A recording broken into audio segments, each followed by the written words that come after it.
All right. So I love working on small teams. I've always worked on small teams, pretty small teams. Right now we're on a team of three, essentially, 3.5. Previous job we had, I guess it was a tiny bit bigger. We had like 10, 9 or 10. But, never like a 30, 50, 100 person team. In marketing. I'm saying marketing as a whole. So, I've always worked on them, so it's hard to say what the work would be like otherwise. But working in a small group has led to loads of really key, I think, growth experiences for me. And I wanted to walk through a few of what those were. So, benefits of working with a small team. I've got 4.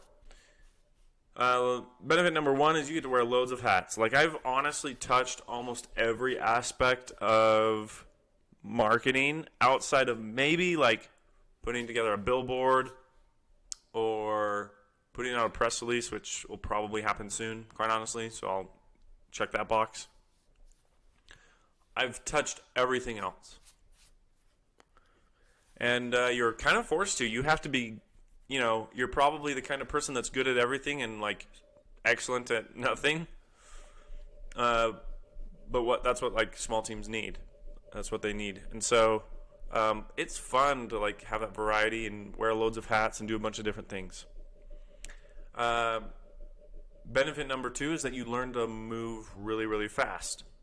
So this is particularly true in my job right now where we've got 3 people, cloud up, we're trying to move fast.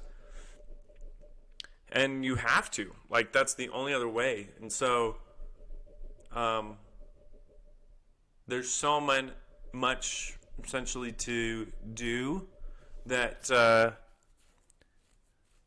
the whole idea that what's the saying that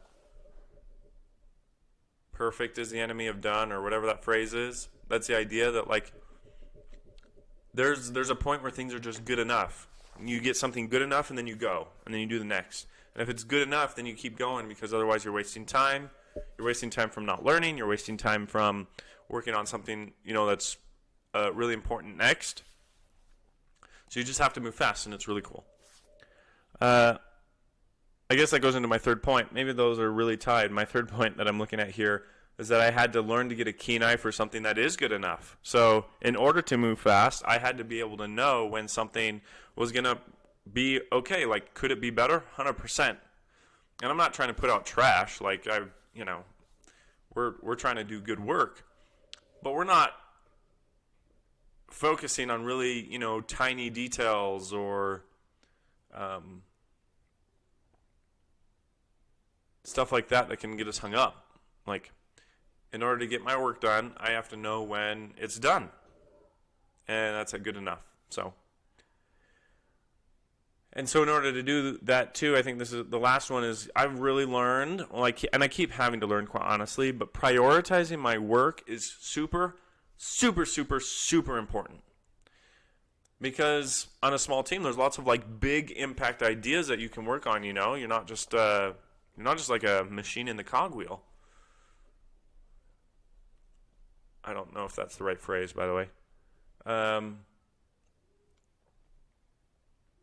And so you've got all these big ideas and tasks, and you have to know which ones you need to tackle and how to fit it in and how to get it done and which ones you need to say no to.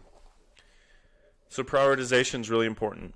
Those are 4 big lessons I've learned. If you're on a small team, would love to hear what else you've been able to get out of it.